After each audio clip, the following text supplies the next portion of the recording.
Victoria seems like a much more critical and better judge of character.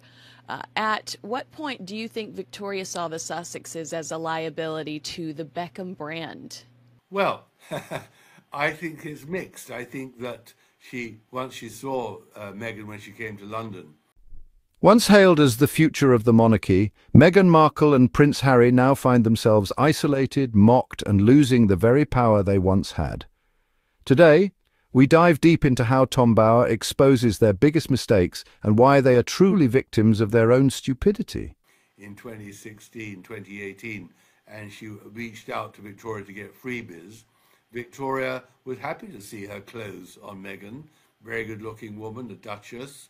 Whatever Meghan was wearing would be an instant sellout. But Meghan had her own way of dealing with people who were trying to use her. She wanted not only freebies, but wanted some sort of payment too, which wasn't allowed under the rules of the royal palace. So that stung Meghan. I think Meghan then got worried, as I tell in the book, about when David was asked by Harry to come to Sydney, Australia, to help launch the Invictus Games, the competition for disabled servicemen. And Beckham went to Sydney, flew all the way across the world with Victoria, and got to the stadium only to find that he was snubbed by Harry. He was ignored, and as my book reveals, that was because Meghan had decided she didn't want Victoria and David to have the publicity while she was in Australia. She wanted to dominate the newspaper headlines and not let them intrude. So I think there's a lot of jealousy there.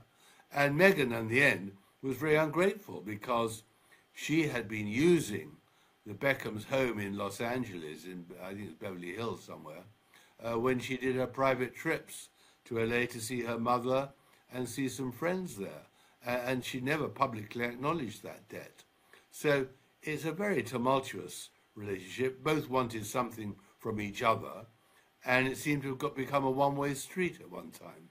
Stay tuned, because what you're about to hear will change the way you see them forever. Remember the royal wedding? The world watched in awe. Meghan was celebrated as a global icon, and Harry had the full strength of the royal family behind him. They had everything: fame, influence, respect. But instead of building on this golden opportunity, they chose to play the professional victims. That is so true. I mean, I took away two things from what you just said. A, we only acknowledge Tyler Perry. We'll acknowledge Tyler Perry's house. We'll acknowledge Tyler Perry's private jet, but we're not going to acknowledge the Beckhams, which seems kind of cruel. And then additionally, Victoria might have met her match when it comes to jealousy, because Meghan Markle is, clearly a very jealous individual as well.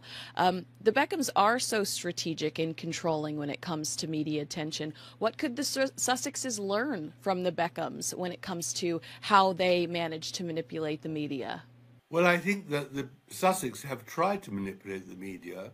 I think the original Netflix interview with, or the one originally with Oprah Winfrey, was a huge attempt to manipulate the media. The misfortune was that Meghan said 17 things in that interview which were starkly untrue, whereas the Beckhams are far too clever to ever put on a video series that they've done anything which is ostensibly clearly untrue or will be seized on, although many of the things in the Netflix series about the Beckhams were absolutely untrue.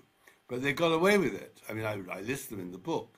But there's a sort of sympathy towards the Beckhams in the British media because of the Beckhams' brilliant manipulation of the media, that they're allowed to get away with it, whereas the Sussexes, Meghan has behaved so badly, Harry has been so disloyal to his family, that they start from such a advantage, the Sussexes, that they can't actually recover any sympathy from the public because of the way they treated the Queen, the King, and the general public, who were initially so supportive of them. Right. I just imagine David Beckham standing in that queue for 11 hours when you talk about that. There is something, the queue to see the Queen, pay his respects to the Queen, the late Queen Elizabeth.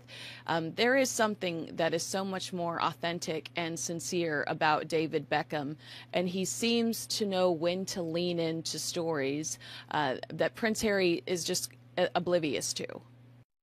And with every media stunt, every public betrayal, they chipped away at their own credibility. When they left the royal family, Meghan and Harry believed they'd be A-list Hollywood royalty. Instead, they got cold shoulders. Netflix is pulling away. Spotify called them grifters. Even Oprah and Serena Williams have quietly distanced themselves. Well, absolutely. But of course, the queuing to see the Queen, last respects to the Queen, was very carefully contrived by his media advisors. And isn't it funny how the media got a tip-off just 2 hours after he joined the queue? So I think that I'm sure it was sincere. He certainly is a monarchist, and it worked brilliantly for him. I think the trouble with Harry and Meghan, that their loyalty and their sort of is just so phony. Nobody believes that they have respect for the Queen after the way they treated the Queen. Nobody believes when Harry dashed to London to see his sick father that he really wanted to commiserate after the way he treated his father, and more importantly his brother and Princess Kate, the Duchess of Cambridge. I mean, that was terrible, the way they treated Kate and lied about her. And so I think, you know, it's just, they started off brilliantly, the Sussexes, and threw it away. The genius of the Beckhams is that for 25 years, they've sustained the fiction, the image and the brand. And the Sussexes would love to have emulated the Beckhams, but I think it's too late for that for them. Amen. All right, you talked about Prince Harry and Meghan lying about the Princess of Wales, Catherine. Now, ITV has announced that Prince Harry has taken part in a documentary about phone hacking. I'm just curious to know, is violating someone else's privacy really the hill Prince Harry wants to die on? I mean, has he read the pages of Spare? Has he read Omid Scobie's Endgame? It does feel like the royal family has had their privacy violated immensely over the last 4 years, specifically by the Sussexes. Well, you're absolutely right. I mean, the hypocrisy is phenomenal, but intelligence is not one of Harry's greatest assets. He's very clever at being unable to understand his own shortcomings and the contradictions in his own posture. It is extraordinary that he's agreed to do that, if it actually does happen, because it puts a further rift between him and Britain and between him and the royal family. But, you know, he's a damaged young man, and he's living with a woman who hates the media because they don't do what she wants, who's totally failed to manipulate the media in the same way the Beckhams have. And so he's angry. Harry is angry, and he has become a tool of a group of anti-media lawyers and other agitators in London who want to destroy the media here because it's profitable for them. And he can't see a way out of it for the simple reason he has no purpose in life anymore, Harry.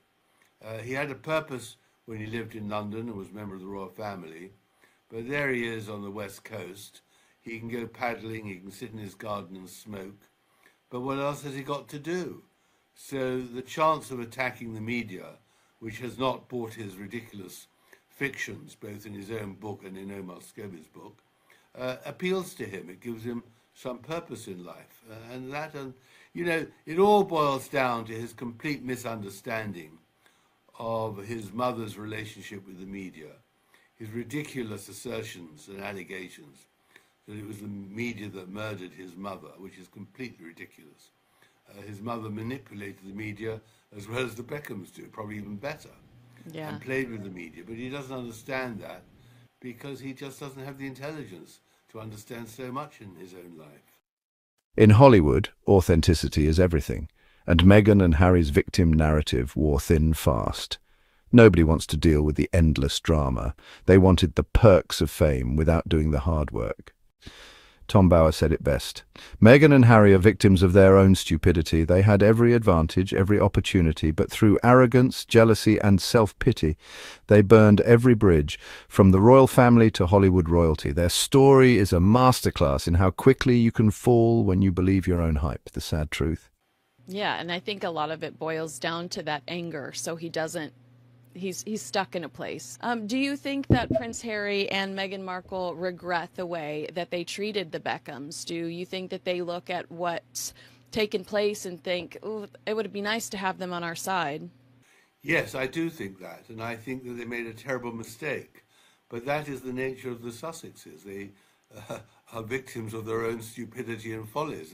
They keep on irritating people and keep on annoying people and lose friends very quickly. And so that huge well of sympathy, which undoubtedly was there when they arrived in Hollywood, has evaporated, as it evaporated in Britain too.